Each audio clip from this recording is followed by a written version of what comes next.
To my colleague Agnes Thompson's channel, and my name is Bea. I will share my story with you. Subscribe to us. The decision that unraveled my life began with a loose rug in the hallway. It's funny, isn't it, how the biggest catastrophes are so often triggered by the smallest of things, a stray thread in the fabric of an ordinary day. One moment, I was carrying a basket of Arthur's old shirts to the laundry room, their familiar scent of cedar and time a small comfort. The next, the world was a sickening blur of floral wallpaper and a sharp, incandescent pain that shot from my hip and set my entire body ablaze. This house wasn't just wood and nails, it was a museum of our shared laughter, our silent understandings. I could still trace the faint pencil marks on the doorframe in the kitchen where we'd tracked Thomas's height year after year. The faint scent of his pipe tobacco still clung to the curtains in his study, a scent I refused to wash away. These weren't just memories, they were the very air I breathed. Every creak in the floorboards was a line in a familiar story.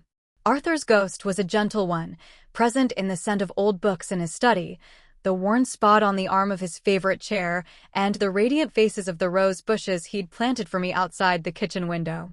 To fall here, in this sanctuary of my own making, felt like a profound betrayal by the laws of physics. In the sterile limbo of that hospital room, I felt my own confidence begin to fray. I, who had managed a household, raised a child, and nursed a husband through his final, terrible illness, was suddenly reduced to a fall risk, a name on a chart. The nights were the worst, filled with the rhythmic beeping of machines and the disorienting shadows that played on the ceiling. It was there, in that state of weary vulnerability, that my son, Thomas, staged his quiet coup. He played the part of the devoted son for the nurses, too, his voice dripping with concern as he discussed my case, with them just outside my door. They would smile at him, impressed by his dedication. It was a well-rehearsed performance for any audience that would watch. He sat by my bed, his hand covering mine, his brow furrowed with a perfect imitation of concern that I, in my weakened state, desperately wanted to believe was real. "Mom," he'd said, his voice a soft, persuasive murmur that cut through the fog of pain medication. "You can't be managing all this on your own anymore. The bills, the banking, the taxes. It's too much stress for you after this." I was so tired. The pain was a constant, dull throb, and the thought of navigating online banking portals and property tax deadlines felt like being asked to climb a mountain. So when he suggested the power of attorney, it sounded less like a legal document and more like a lifeline, a warm blanket offered to a shivering soul. "It's just a formality, Mom," he assured me, his thumb stroking the back of my hand. "Just so I can handle the paperwork and you can focus on getting strong again. I'll take care of everything. You won't have to worry about a single thing." I remember the notary, a brisk woman with a professional smile who called me dear and didn't quite meet my eyes. She tapped her pen impatiently on her clipboard while Thomas searched for the right page. She was just a functionary, a witness to my abdication. I felt a cold knot of dread, a final, silent protest from Arthur's side of my brain, but my own weariness and my desire to trust my son shouted it down. I signed, the stroke of the pen feeling less like a signature and more like a surrender. At first, it seemed I had made the right decision. Thomas was the picture of filial devotion. He visited every week, bringing groceries, always the store brand, never the little luxuries I used to buy myself, and presenting summaries on his sleek tablet. He showed me a spreadsheet once, filled with colorful bars and tiny numbers. "See, Mom?" he'd said, pointing. "We just have to trim the fat here and here." The fat he was referring to was my weekly trip to the bookstore and the good quality cheese I liked. My small joys were now just line items to be eliminated. He'd sit at my kitchen table, the one Arthur and I had haggled for at an antique fair so many years ago, and sigh dramatically. "The utility costs have just skyrocketed this quarter, Mom," he'd say. Or, "The property taxes went up again. It's criminal." I, who had once balanced a budget down to the last penny for 45 years, simply nodded. The world was changing, I told myself. Things were more expensive. I didn't question it. So I wore my thick wool cardigan indoors. I started reusing tea bags. My world began to shrink in small, almost imperceptible ways, the vibrant colors of my life slowly fading to gray. Thomas framed it as our shared struggle. "We're in this together, Mom," he'd say, clapping me on the shoulder with false camaraderie before getting into his polished German car and driving back to his sprawling house in the suburbs. I am not a fool, though. I may be old, but my mind is a library where every book is still in its proper place. I am a watcher, a skill honed by years of motherhood, of knowing the difference between a genuine smile and a mask. I began to see things that didn't belong in his narrative of poverty. Small, discordant details at first.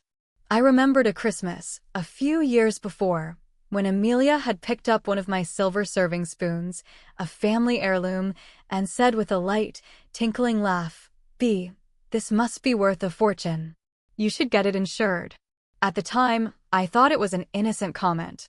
Looking back, I realized it was an appraisal. Then, I saw the new watch on Thomas's wrist, a silver monstrosity that glinted under my kitchen lights. I knew the brand. It cost more than my entire monthly income, more than the new mattress I'd told him my aching back desperately needed, a request he dismissed as an extravagance we couldn't afford. My curiosity, once dormant, was awakened. I started paying more attention to the life his wife, Amelia, so cheerfully documented online. It became a quiet, painful ritual. In the evenings, I would sit with my old, cracked tablet and scroll through her posts. There they were, clinking glasses at a winery, 2 days after Thomas had told me we couldn't afford to have the plumber fix my leaky faucet. There was Amelia, showing off a new designer handbag, the same week my request for a new pair of comfortable walking shoes was met with a heavy sigh about unnecessary expenses. I saw them at charity galas, on weekend getaways, at five-star restaurants. They were living a life of vibrant, careless luxury, while I was being told to turn down my heat to save a few dollars. The math, as Arthur would have said, was crooked. The trust didn't just crack, it shattered on a Tuesday in April. My old garden shears, the beautiful Swiss ones Arthur had gifted me for our 10th anniversary, finally broke. The spring mechanism snapped. Those shears were an extension of my hands. They'd pruned the roses he planted for me for decades, a living testament to his love. I called Thomas. "Tom, dear," I said, my voice still clinging to a hope I didn't know I had. My shears finally gave out. "I'd love to get a new pair. The same brand. They're about $80 online." The silence on the other end of the line was immediate and heavy. Then came the sigh, a sound I was beginning to despise, a sound of manufactured burden. $80? Mom, that's a lot right now. The car needed new tires, and Chloe's braces are costing a fortune. Are you sure you can't make do with a cheaper pair? I saw some at the hardware store for $15 shears were an insult to my roses and my intelligence. We both knew it. "It's for the roses, Tom," I said softly, a lump forming in my throat. "The ones Dad planted." Another sigh, this one laden with a theatrical weariness, meant to make me feel guilty and demanding. "I know, Mom. I'm sorry. Things are just really tight. Let me see what I can do." He never called me back. I hung up the phone, and as I looked out the window at my beloved, untended roses, a profound, chilling clarity washed over me. The grief, the benefit of the doubt, the excuses I had made for him, they all evaporated. I was not a partner in a shared struggle. I was the bank. And my assets were being liquidated to fund a lifestyle I was not invited to share. The next morning, I did not call Thomas. I called a taxi. I went to the main branch of my bank downtown, a place of marble floors and quiet dignity. I walked on my aching hips straight to the office of the branch manager, Frank Harrison. Frank had been a fresh-faced teller when Arthur and I first opened our account. He'd seen me through mortgages, college funds, and the closing of Arthur's estate. He was a good man. "Beatrice," he said, his face lighting up before clouding with concern as he saw my cane. "It's been too long. Is everything all right?" I sat down across from his wide, polished desk, the same desk where Arthur and I had planned our future, and I took a deep breath. "Frank," I said, my voice steady and clear, "I need your help. I have given my son power of attorney, and I believe he is misappropriating my funds. I need to see my full, itemized statements for the past 6 months, and I need them delivered somewhere he won't find them. I explained everything calmly and factually. I didn't cry. I didn't raise my voice. I simply laid out the facts, the stories of poverty, the evidence of luxury I'd seen online. Frank listened, his friendly expression slowly hardening into a grim mask of professional anger. He typed silently on his computer for what felt like an eternity, his jaw tight. Then he looked at me, his eyes full of a somber understanding. "Beatrice," he said quietly, "you were right to be concerned. Where would you like the statement sent?" I gave him the address of Margaret, my oldest friend, who lived 3 towns over. The first envelope arrived a week later. I drove to Margaret's house, my heart pounding with a mixture of dread and grim determination. We sat at her kitchen table, a pot of strong tea between us, and I opened the thick manila envelope. The statements were a nightmare in black and white. My quiet, predictable financial life had become a whirlwind of their greed. I saw a charge for a spa day for Amelia and remembered how my own back ached from sleeping on the old mattress Thomas refused to replace. I saw a payment to a golf club and thought of my overgrown lawn because he'd told me a gardener was an unjustifiable expense. There was a charge for over $4,000 to a luxury travel website, dated 2 days after Thomas had denied me my $80 garden shears. I felt a wave of nausea so profound I had to grip the edge of the table. Margaret just kept whispering, "The nerve. The absolute, unmitigated nerve." But as I stared at the columns of numbers, the shock began to recede, replaced by a cold, diamond-hard resolve. This was not a betrayal I would weep over. This was a crime I would document. My quiet house became my war room. I bought a set of accounting ledgers, and with the meticulous precision of a seasoned investigator, I began my work. Every week, I would drive to Margaret's, pick up the new statement, and return to my kitchen table. There, where my son spun his web of lies, I began to unravel it, thread by thread. That ledger became my Bible, my weapon, and my confessor. The neat columns couldn't contain my rage, but they could channel it. I highlighted each category of their theft in a different color. Pink for Amelia's shopping sprees. Yellow for their fine dining. Blue for their travel. The pages began to fill, a grotesque rainbow of their avarice. I began to see my son not as my child, but as an adversary in a game I hadn't known I was playing. Every lie he told me was a move on the chessboard, and every dollar he stole was a captured piece. I had been playing with the trust of a mother. He was playing a far more ruthless game. It was time I learned the rules. I perfected my role as the frail, slightly confused, and endlessly grateful mother. I was the perfect victim. It was the perfect camouflage. They had no idea that behind my vacant smiles and tired eyes, a meticulous case was being built against them. They saw a resource to be drained.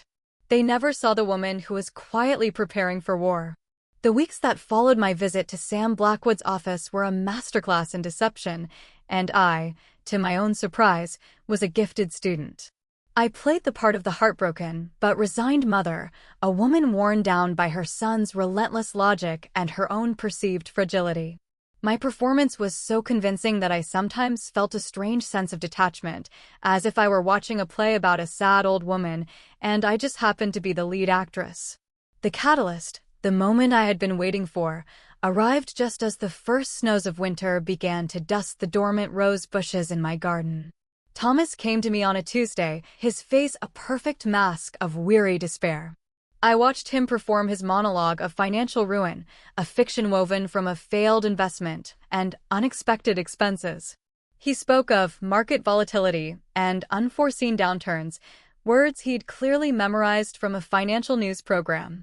He painted a picture of himself as a daring but unfortunate hero who had gambled with my money only to secure my future, a future he was now, with great sadness, unable to deliver.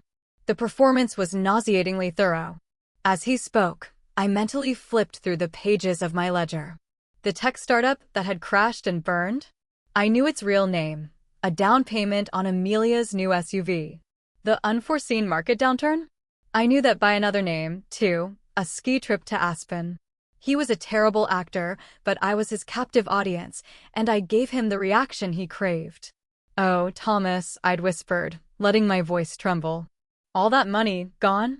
He had knelt by my chair, his performance escalating, his eyes glistening with crocodile tears.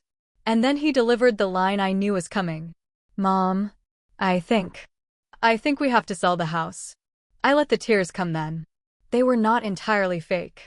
The thought of losing this house, this vessel of my life with Arthur, was a genuine pain. But Thomas, I wept, my voice catching. This is the kitchen where your father taught you how to make pancakes after you scraped your knee. That oak tree in the yard is the one we planted on your 5th birthday. You can ask me to sell memories. He absorbed my grief like a sponge, his expression turning even more somber and dutiful. He was a master at turning my pain into his validation.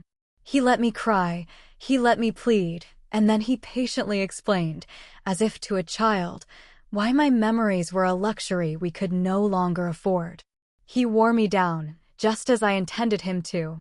I finally slumped in my chair, the picture of defeat. I suppose you're right, I'd whispered. If there's no other way. While he and Amelia began their cheerful siege, I was making my own moves. They brought me brochures for places called Golden Meadows Senior Living and Sunset Villas. I'll never forget the glossy photos of identical beige rooms, each with a single, sad-looking bed. Look, Bea, Amelia chirped, her voice gratingly cheerful as she pointed to a picture of a bleak, windowless room. It has a craft room. You could take up knitting again. I looked from the glossy, soulless pictures of the villas to the excited faces of my son and his wife.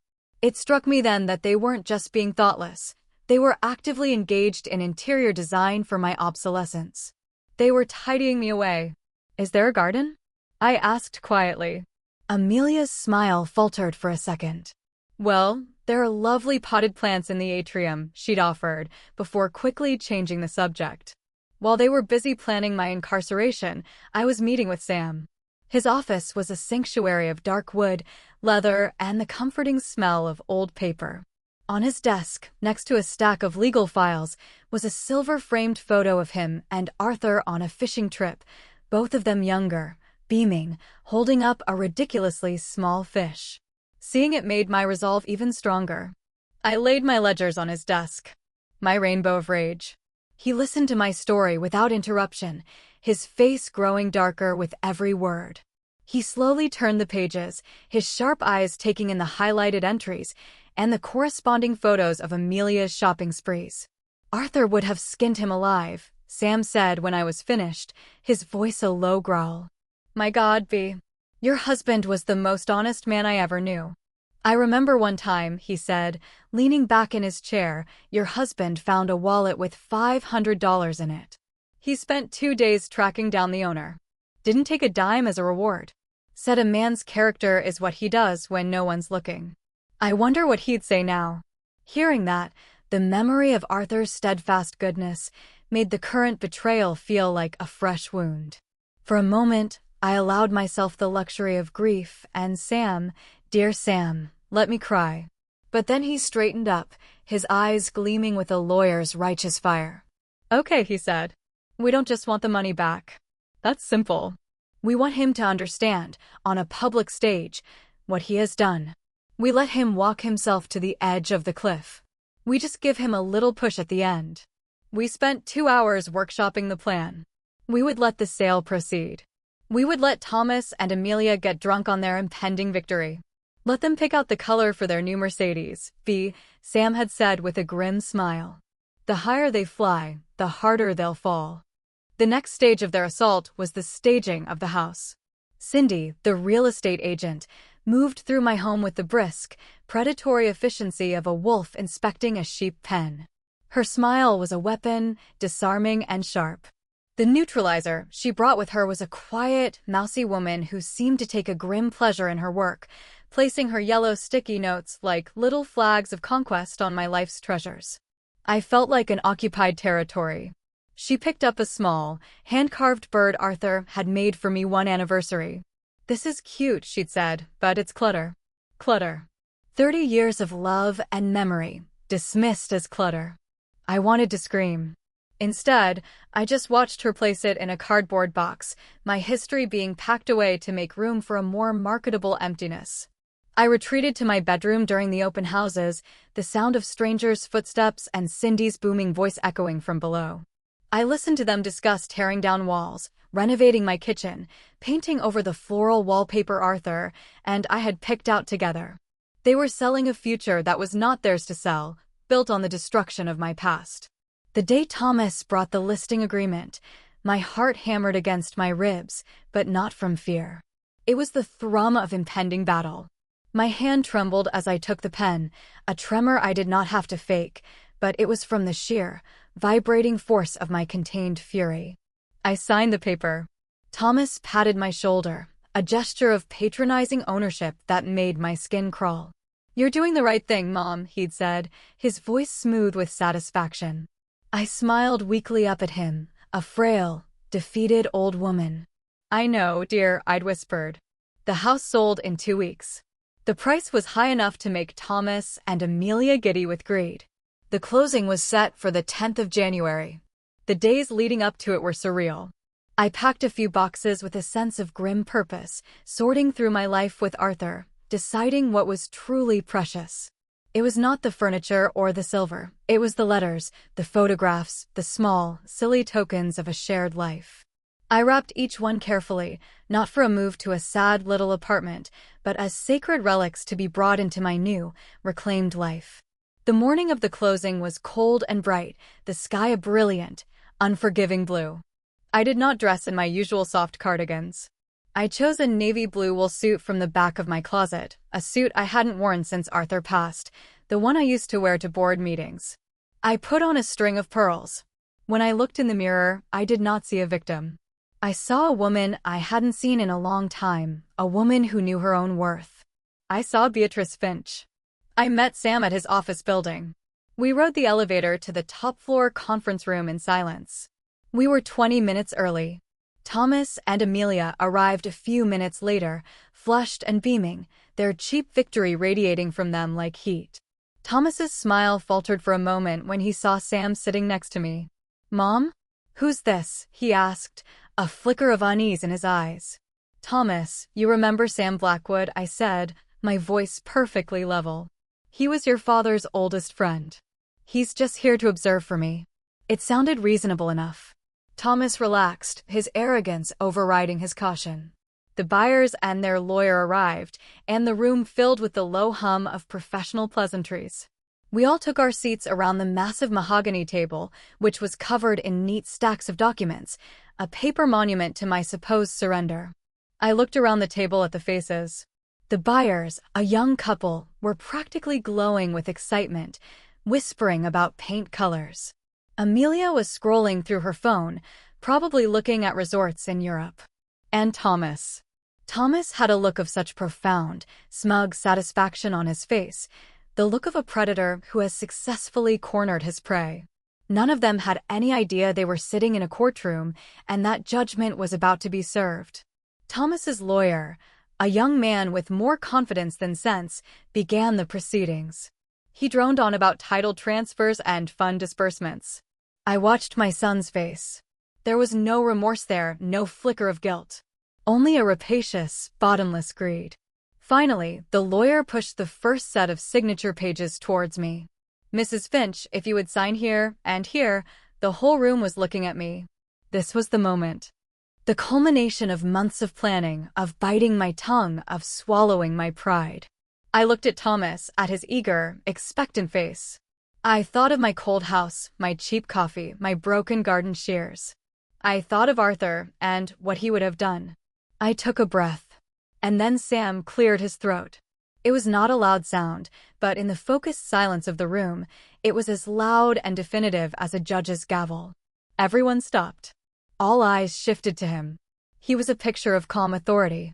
He reached into the polished leather briefcase at his feet and pulled out a thick, bound folder. My ledger.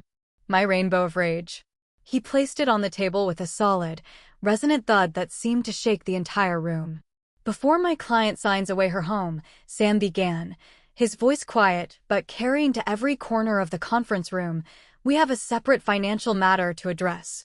A matter concerning a significant debt owed to Mrs. Finch by her fiduciary agent, Mr. Thomas Finch." The air turned to ice. The triumphant chatter, the professional drone, the impatient tapping, it all ceased. Thomas stared, his mouth slightly agape, the color draining from his face.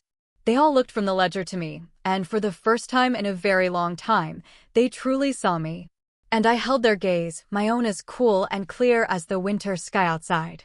The silence that fell upon the room was a physical thing, a heavy blanket that smothered all sound. I watched the ripple of chaos spread from the ledger on the table. The buyer's lawyer, a cautious-looking man with spectacles perched on his nose, immediately leaned over and began whispering urgently to his clients. Their faces, moments before alight with the joy of purchasing their dream home, contorted into masks of confusion and then alarm. They started shaking their heads, their dream turning into a legal nightmare before their very eyes. Thomas's own lawyer stared at the ledger as if it were a venomous snake, then shot a look of pure, unadulterated fury at his client. For a moment, no one moved. Then the vacuum imploded. "This is absurd," Thomas sputtered, the words weak and unconvincing. He lurched to his feet, his chair scraping violently against the floor. "I don't owe her anything. She's my mother." She's confused." He whirled on Sam, stabbing a finger in his direction. "You're some ambulance chaser who has clearly manipulated her." Amelia, ever his backup singer, chimed in with a shrill cry. "How could you be?" she wailed, though there were no tears. Her face was sharp with fury. "After everything we've done for you. We took care of you. We managed your whole life." I almost smiled at the irony. They had indeed managed my life, managing it down from a comfortable existence into a state of cold, frugal privation. I remained silent. This was Sam's stage now, and I was content to be the quiet director. Sam did not dignify their outbursts with a response.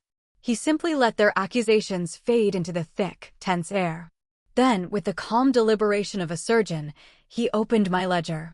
"Let's not speak in generalities," he said, his voice quiet and lethal, addressing Thomas's stunned lawyer. "Let's be specific. Let's begin with the matter of the fraudulent investment your client described to his mother, which he claimed resulted in a $50,000 loss." He turned a page. "According to these bank statements, that $50,000 was not sent to any investment firm. $10,000 was a wire transfer to a luxury car dealership, which corresponds precisely to the down payment on the new SUV Mrs. Amelia Finch is so fond of. Another $15,000 corresponds to a family booking at the Four Seasons in Maui. The rest," he paused, letting his gaze drift over Thomas, "was withdrawn in cash over a period of 8 weeks. There was no investment. There was only theft." He then turned his attention to Amelia, who shrank back in her chair. "And Mrs. Finch," he said, his tone dangerously soft, "perhaps you can explain these recurring charges to a boutique called La Bellevue, totaling over $15,000. During a period when your mother-in-law was told she couldn't afford a $60 visit to her doctor for her arthritis?" Amelia's face went white. She looked at Thomas for help, but he was staring at the table, a sheen of sweat on his forehead. The attack was too broad, the evidence too overwhelming. Sam continued, a relentless, methodical tide of facts. He detailed the roof repair, that became a golf club membership, the property tax increase, that paid for their daughter's private school tuition, the emergency plumbing bill, that was actually a pair of diamond earrings for Amelia's birthday. With each new revelation, he slid another bank statement, another social media printout, another receipt across the table. He built a fortress of evidence around them, brick by damning brick, until they were completely walled in. Thomas's breakdown was not dramatic. It was a quiet, pathetic collapse. He didn't scream or rage. He simply deflated, the air going out of him until he was just a slumped figure in an expensive suit. He looked at his wife, but she wouldn't meet his gaze. She was staring at her own reflection in the polished table, as if seeing for the first time the woman who had spent a stolen fortune. His own lawyer, seeing the mountain of evidence, leaned in and whispered fiercely in his client's ear. I couldn't hear the words, but the message was clear from his terrified expression. "Take the deal, you idiot. There is no other way out." Sam slid a thin stack of papers to the center of the table. My client, being a person of remarkable restraint, is offering you a one-time deal, he said. His voice was all business now. This is not a negotiation. He laid out the terms like a death sentence. The sale of the house was canceled. Thomas would sign a full revocation of his power of attorney. And he would sign a confession of judgment for the entire amount, $173,451.62. You will sign these now, Sam commanded. And in return, my client will not forward a copy of this file to the district attorney. You will face financial ruin for your choices, Mr. Finch, but your mother is offering you the chance to avoid a criminal conviction and prison time. It is a far more generous offer than you deserve. I watched him listen to the terms. This was the moment. He could choose public shame and financial ruin, or he could add prison to the list. It was not a choice I offered out of love or mercy. It was a strategic decision. His freedom was the price for my peace. A jail cell would bind me to him forever in visitations and parole hearings. A confession of debt would be a clean cut, a legal severing. He looked at me then, his eyes finally meeting mine. They were hollow, pleading, searching for a flicker of the mother he remembered, the mother he had so willingly betrayed. He was looking for a soft place to land. I offered him nothing but the cold, hard truth of my gaze. I had no softness left for him. He had taken it all and spent it on steak dinners and fine watches. With a shaking, defeated hand, he picked up the pen. I watched him sign his name on the document that revoked his power, then on the one that confessed his debt. With each stroke of the pen, I felt not triumph, but a quiet, somber finality. This was the end. As he pushed the last signed paper back across the table, his eyes, wet with self-pity, begged me for something: forgiveness, understanding, a way out. I leaned forward slightly, the scent of his expensive cologne, bought with my money, filling the air between us. "I don't help liars, Thomas," I whispered, so only he could hear. "And I don't mourn thieves. You are a stranger to me now." Sam gathered the papers, placed them securely in his briefcase alongside my ledger, and stood. "We are concluded here," he announced. The buyers and their lawyer scurried out right behind us, murmuring apologies and looking relieved to be escaping a disaster. As we walked past, I glanced one last time at Amelia. She wasn't looking at her husband. She was staring at her own hands, at the large diamond ring Thomas had bought her last anniversary, bought with my money I now knew. She was turning it, as if calculating its resale value. Her grief was not for her husband's fall, but for her own. Walking away from the wreckage of my family felt nothing like victory. In the taxi on the way home, Sam asked if I was okay. I stared out the window at the bustling city, at people living their ordinary lives, and I felt a million miles away from them. "I will be, Sam," I said, my voice quiet. "But today feels less like a victory and more like a funeral. A funeral is for something that was once alive."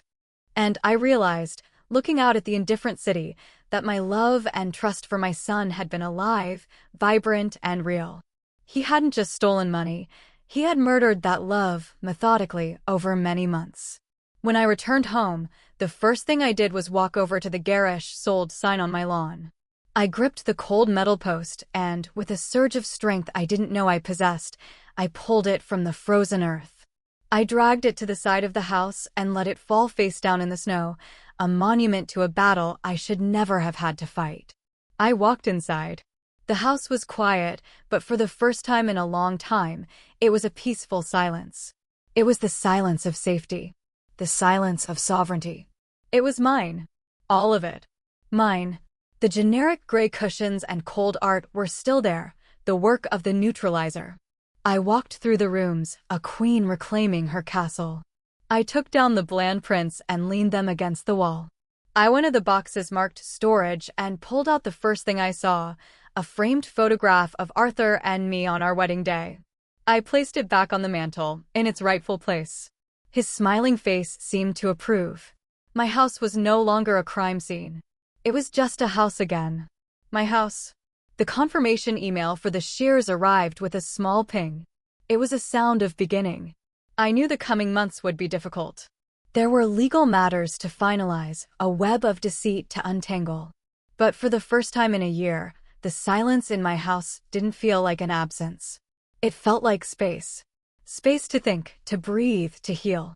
The roses were waiting, yes, but beyond them, my own life was waiting too. And I was finally ready to tend to it.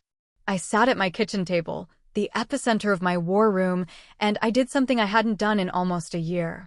I went online and ordered the $84 Swiss garden shears. The price was $84. It was the first purchase I had made for myself in a very long time. It was the price of my freedom. The roses, my beloved roses, were waiting. And I, for the first time in a very long time, was ready to help something grow again.